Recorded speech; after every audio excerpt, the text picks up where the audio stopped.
My name is Dean. I'm a person in long-term recovery, and this is Inside Addiction. I want to welcome Kristen to the show today. Kristen, thanks for joining us. You're welcome. First things first, Kristen, I want to thank you for taking time out to your schedule to come and share Summer's story with us. Thank you for having me. Tell me about the last time that you talked to Summer.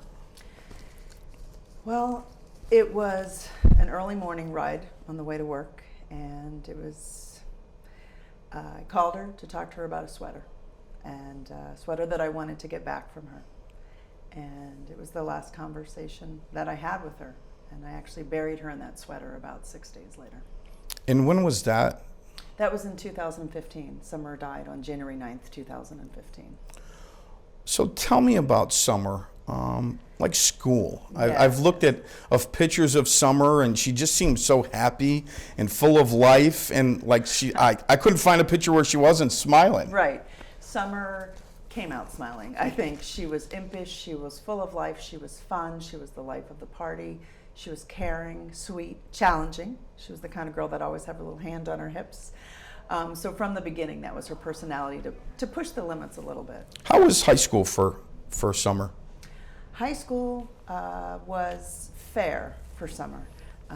She was well liked by her peers, but she would get into trouble from time to time.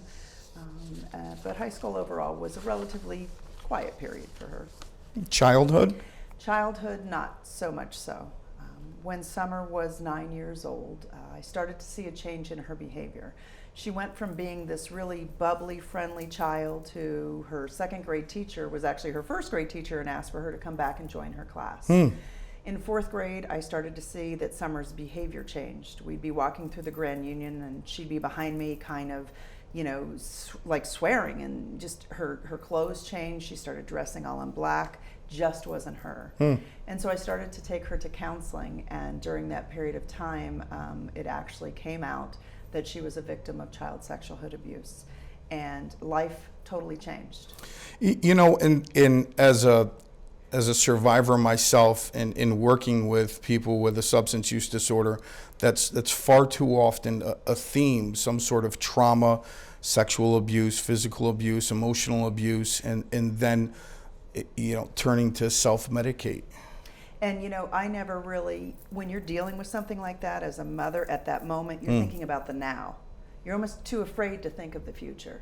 And what I didn't realize and didn't even learn until a few years ago was that Summer began self-medicating right at that time. Wow. What she shared with me was that at 9 years of age, she started drinking. I didn't have it in my house, so I didn't think that she had access to it, but friends' houses. And it escalated from there. And I really, really wasn't even aware until at the age of 14, Summer came to me and said, Mom, I think that I have this problem. I've been smoking marijuana and I can't stop. At 14 years old? At 14 years of age. So, we took her down. We took her to a program here in Schenectady. I can't even remember where it was. And, Summer was so excited. She got her 30-day coin. She completed the outpatient. And we moved on. It seemed at that time that life was good. Summer moved into middle school, and she had some trouble. Summer had some trouble with not being friendly, not being outgoing, but staying on task. A lot of focus on the boys, and as quick as she would go, it's always the boys that get people in trouble. As quickly as she went into a special program actually in 5th and 6th grade for people who had been either through some type of trauma. It was a new program that they were starting, or had some problems at home. But as quickly as Summer would get involved in a program, she might get kicked out of it for behavior issues as well at the same time. But very smart, academically very smart. She's probably one of the only children I know that managed to graduate from Guilderland High School in the last year, miss about 70 days. But she graduated in like 2000? 2000 or 2001, she graduated right in that time frame. She played sports in school? She played sports when she was young. She played soccer. She wanted to work. Summer was highly motivated to work. She got her working papers at 14 years of age, talked herself into her first job, Dunkin' Donuts at the 20 Mall in Guilderland, and worked there and worked all the way through high school. So for her, it was about being social, having friends, and having money to shop, and she was willing to work to do that. And she started a family after she graduated. She became a mom. She became a mom. She called me at work and shocked me. She actually said to me, I was in the middle of teaching a group of people about their 401k, and she called me and said, "Mom, you know that thing that happened to you when you were really young that you didn't want to have happen to me, that you talked to me about? Well, guess what? It happened to me." You drove after a 9. Yes, yes.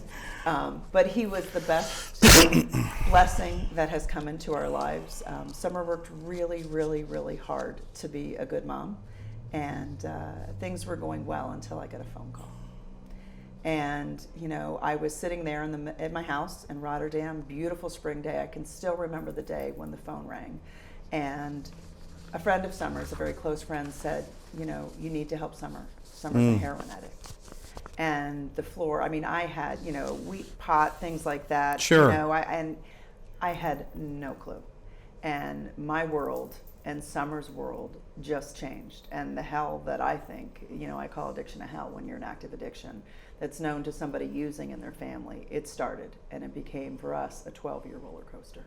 So addiction, if you look at family history, your father as well? Yes, I kind of jokingly say, shake my family tree and the alcoholics and the addicts will come rolling out.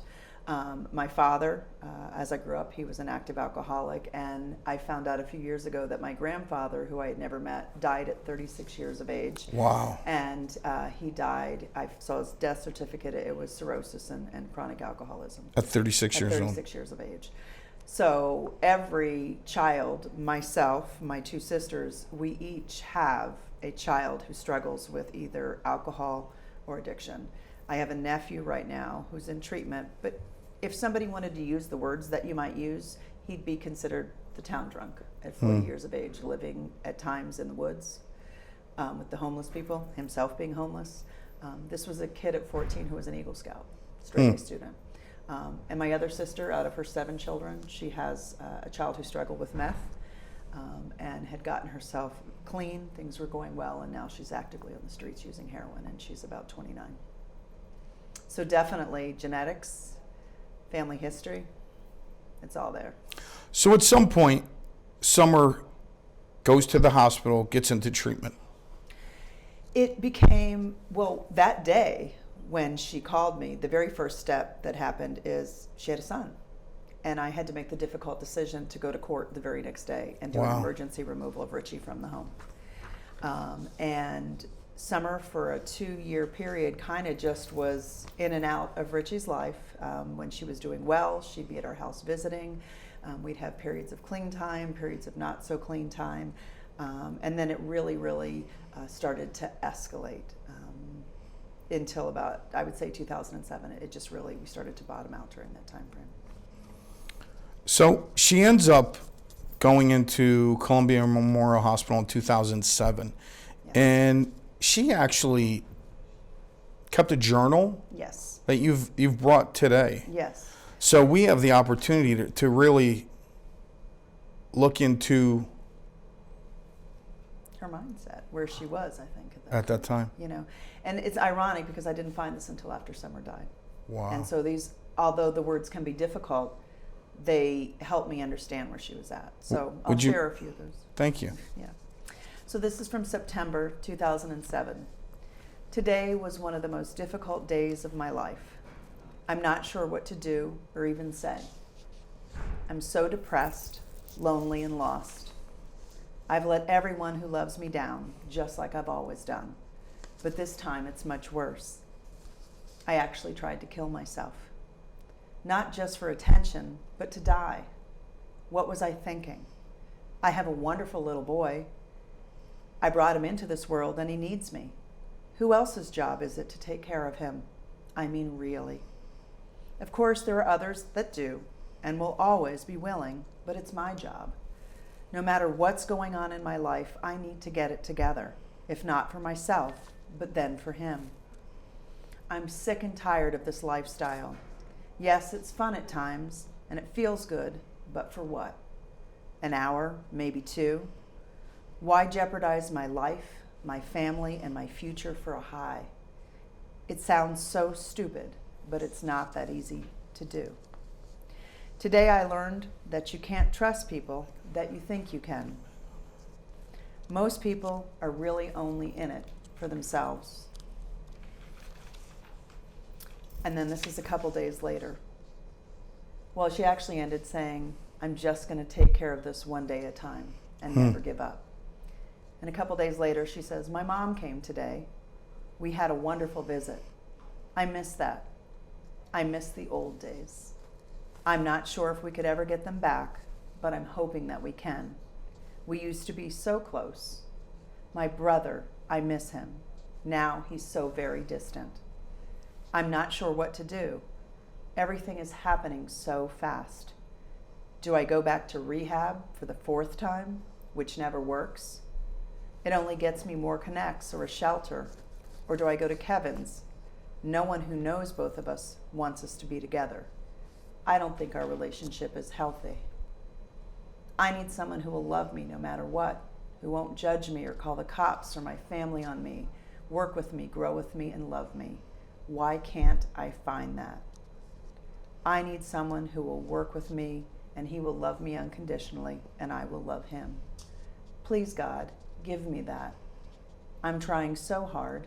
Help me out and forgive me of all my wrongdoings. I'm better than that, and I know that. On that note, good night. Thank you for sharing that. You're welcome. So tell me about the time and, the years that followed that journal. Summer tried so hard. We had years where she actively sought recovery, and we would have amazing times as a family. She would be together with her brother. We would be together with her children. We would have wonderful opportunities to enjoy each other. And then there would be periods of time where it was too much for her. She would go to rehab. She would, I would say, go down, and then she would surface. And when she would surface, we would have more amazing family times. So at one point, you wrote a letter to a judge. I did. This was during that time frame when Summer came out of this period. She spent actually 3 weeks in a psychiatric unit during that period. And when she came out, she was trying, but she ended up living on the street in Hudson. And it was probably the worst time of her life. And I wrote a letter to a judge begging him to please either, I wanted him to send her to jail and then to a treatment facility, because that was my thought process, that at least that's perhaps a way that we can save her life. It was during that time frame that we actually worked with the district attorney, and she was the first person who actually saw Summer as a person who had a disease and didn't, judge her and say this is a moral failing, and really started to give our family a glimmer of hope, and Summer. And so Summer actively started to, it was like a slippery slope, I call it. A few steps forward, a few steps back, sometimes a big plunge downhill. The progress, not perfection. 100%. So after that, there were 7 years of her life where she was living in recovery. She actually had more children. She did. She met an amazing man who was in recovery himself, and they had 2 children together, 2 young boys. And Summer, I came to realize that it was really the disease of addiction for Summer, that she didn't love her children any less, but it was actually that the disease would take over. And if I can, that's such a hard thing for people that don't understand this disease, is like, how could someone do this that has kids? I've seen on social media, for some reason, people have decided to start taking pictures and posting, pictures of parents, overdosed in a car with the kids in the back seat. And I tell people, like, it's like telling somebody to stop having cancer. Addiction doesn't stop because you have your kids. 100%. And it's when you can truly recognize it's a disease. And I struggled. You struggle as a grandmother of these children. Sure. I'm a nurse, so that helps me a little bit to understand it. But you still come at it from a very human way. Sure. And seeing Summer, though, when she was free from the throes of addiction and how she loved those children, it made me understand. It made me understand that it truly was a disease that took over during those periods. And Summer herself, one of her major relapses was with her children in a car. A very traumatic event. So tell me about the fall of 2012. She was doing well. She was doing very well, and during that period, she had a relapse. So she had the relapse in 2012, and she relapsed on crack at that Cocaine, point. yes. What had happened during that period, she actually relapsed with the crack, and she ran into her drug dealer, and he had thought that she had been ratting him out because she had been clean for such a period of time. She was doing well. She had a house in Scotia. She actually had her children back in her life, and she relapsed, and he pushed her down the stairs. And when she came home to her home that day, 3 flights of stairs. 3 flights of stairs, actually, yes, ripped her leg open apart. She came home to her house, and she heard a knocking on the door, and she was so paranoid because she thought the person who was knocking was the drug dealer coming after her. So she actually ran out of her house, ran through the front door of another apartment, busted it open, and then ran through the plate glass window that was there, almost losing her life. And that was the crime that she was convicted of, damaging other people's property, criminal mischief, that led her to the door of making the choice to work with Schenectady Drug Court. And, you know, that decision for Summer, we had a lot of conversations about that decision. And she knew it would be hard. She knew that this isn't going to be the easiest road for me. You know, she could just serve her time. Sure. And this is what she'd done many times before. Treatment's not easy. No, this was going to be a hard choice. And she said to me, you know, I don't want to live in this hell of addiction anymore. And I actually have a prayer, if I may share it with you. Absolutely. That she wrote during that time frame. She wrote the prayer in jail. She wrote the prayer in jail. Dear God, I really need your strength in overcoming my addiction. This craving has become a dominant force in my life. I need your love to unchain me from this prison I've created. Please surround me with your love and guidance to help me fight this great temptation. Give me the strength so that I can win this battle.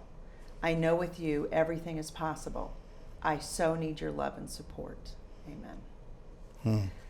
She wanted to be sober. Summer didn't want to be an addict. She said to me, you know, Mom, I was an addict before I even knew I was, when she picked up that first drug. So I had never been more proud of her than when she selected to go to Schenectady Drug Court. It gave us back an amazing year that we had in our life. You know, we came up to Christmas time, and 3 years before that, we had celebrated Christmas while Summer was in prison. We couldn't even see her on Christmas Day. The year before, she was in treatment, and we were able to visit her. And this year, she was with us in our home. We were celebrating. It was Christmas the way it should amazing. be. The way it should be. You know, happy as a family together. And for Summer, she was giving that year. She wasn't just taking. She had gifts for everybody. She was so proud of herself. And she promised me, you know, Mom, I'm going to give you peace this year. So at one point, Summer was a resident in the YWCA housing program? Yes, she was. Summer had semi-completed. If anybody knows what I'm talking about, who's been in and out of treatment, she was discharged to the area.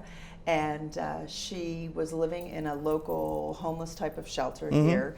And she herself moved in and did all the things that she needed to do and to be accepted into the women's housing program. And that fall, I was so excited because she came to me and she shared information with me and told me she was going to run this run. And I was like, Summer, we don't run anywhere, like except across the room for a cookie, you know? And she was just so committed and dedicated that she did the practice. I watched her do all of this, and on December 5th of 2014, she crossed the finish line of the Jingle Bell Run. I think we have a Yeah, I picture think of you have a her at that picture. race, Yep. crossing the finish line of the Jingle Bell Run. Yes.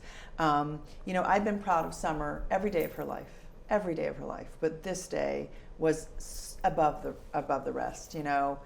Yeah, she's just my beautiful daughter. I was standing there and she would say to me, Mom, you really don't need to come, you know.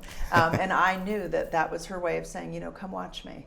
And she ran every step of the way, and she did it in honor of her grandmother. It was a run for arthritis, and it was just it was thrilling to see her cross the finish line.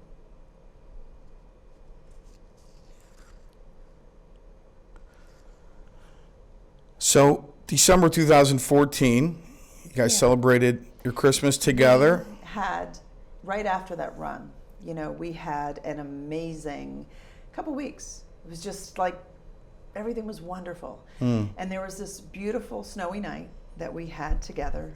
It was in 2014, around December 13th. It was a night in Troy. And if anybody knows anything about Troy, it's just that beautiful picturesque city that looks like a Victorian Christmas. Yeah. Snow was falling. It was amazingly beautiful.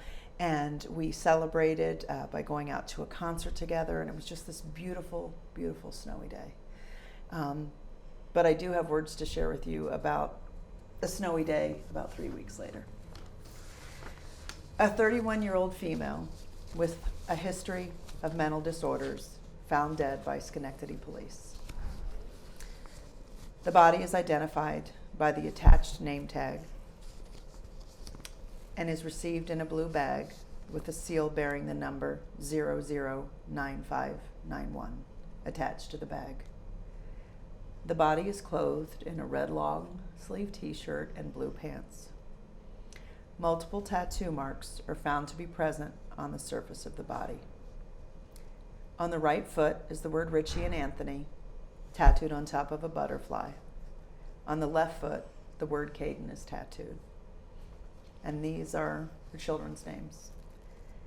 And on the right breast area, the words "To thine own" is tattooed. On the left breast area, "Self be true" is tattooed.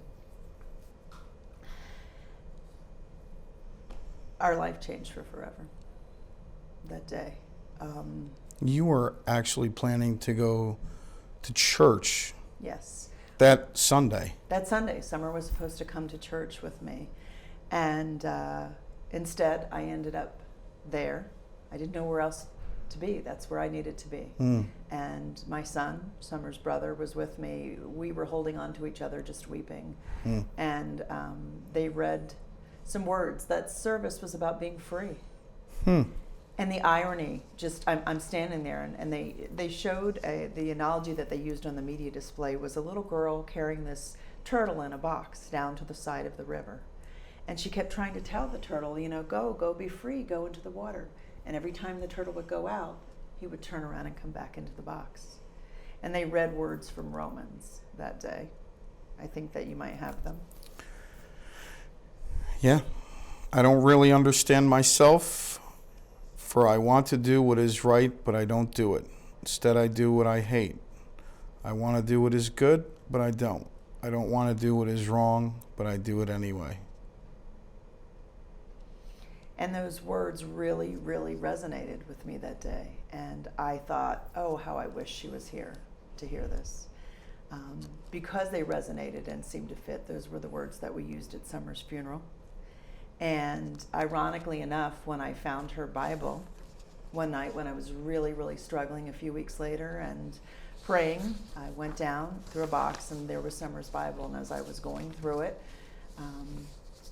in the front, she had written that she accepted the Lord as her Savior, that she asked for forgiveness of her sins, that she knew with Him she would have a grand and glorious future, which comforted me because I said, you will, baby girl. It's just not here and now. And when I paged through it, those same words were underlined in red in Romans. What is it that people don't know about the disease of addiction that you think they should? I think first and foremost that it's a disease. It's not a choice. That so many people who struggle with addiction have something in their past. So many people, 70-80%, some form of trauma. And that, you know, just stepping back and being judgmental isn't going to do anything. And that, yes, we have this disease of addiction, but we have the hope of recovery. And that's what gets me through. That if there's anything that I can do in sharing Summer's story to say that, yes, this is one outcome. This is the real reality. Pick up heroin, pick up a drug, it doesn't matter, because if it's not one drug, ironically, Summer had conquered opiates and heroin. She died from an overdose of other drugs that somebody would think is relatively okay. But combined with her regular meds, it was more than her body could sustain, and it took her away from us. So that understanding several things. One, that one drug isn't any better or worse than any other. that right now we're in a heroin epidemic, pandemic. 20 years ago, we were in a crack cocaine epidemic. Addiction always was, it always will be. And if we don't come to long-term solutions to support recovery, we're going to be where we are now. The great thing that I'm feeling thankful and hopeful about is that we're finally recognizing this as a disease. The Surgeon General's report that just came out. People learning to say, not, I'm clean now, and why were you dirty before? Just this new language that we're having. Yeah. And so I wish Summer was here to see this. To me, it's like a recovery revolution, and it's going to be amazing. And so that's why I share Summer's story. So you've developed kind of an event that takes place on a Saturday in every May. Which I just think is great when I look back at that picture of the race that she ran. So tell us about the Summer Smith 5K. Yes. The run came about because of the feeling that I had when I watched Summer cross that finish line. I'm like, if Summer can do it, Mom can do it. So Summer and I were actually supposed to train together that spring to run a race. And so I ran with the women. It's a group called STEM, Strong Through Every Mile, that had mentored Summer. They typically in this area work with women who live in housing that has to do with domestic violence. And the goal is to empower women through running. And so I ran and I got through my grief. And our goal run that year was a run that a mother had put on that's been happening for about 10 years. She lost her daughter. She was murdered by her husband or her partner due to domestic violence. And as I'm running, I'm starting to think, and that's how my mind works, I wonder if there's anything like this in this area for addiction. And I started to research, and there wasn't. And I started to talk to my friends and say, I wonder if I could do this. And they said, you're not wondering, you're doing it. And I gathered some of those amazing women from STEM, some people from drug court, just a great group of people, became a race director, and put together the first annual Summer Smith 5K. And I love the motto is run the race, stop the stigma.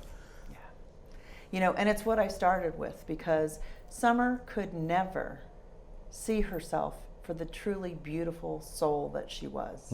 You mentioned earlier all the smiles on her face, how beautiful. Summer was a beautiful girl. Absolutely. But she couldn't see it. Summer worried about the outside so much, and her grandmother used to say to her, Summer, it's what's on the inside. But because Summer never really healed from the trauma, she didn't like who she was on the inside. And so we need to have this conversation. We need to stop the stigma. We need to be able to say it's okay to talk about our trauma or talk about our issues or why we're doing what we're doing. And so that was where it started, was that phrase. And it's every May. It's every May. On a Saturday. And you're going to be there. Every May on a Saturday. You cornered me on camera. Yes, I did. Wow, I will be there. Thank you for sharing Summer's story today. You are truly a champion in the recovery efforts. Thank you. Until next time, take it one day at a time, and remember, denial only works for a while.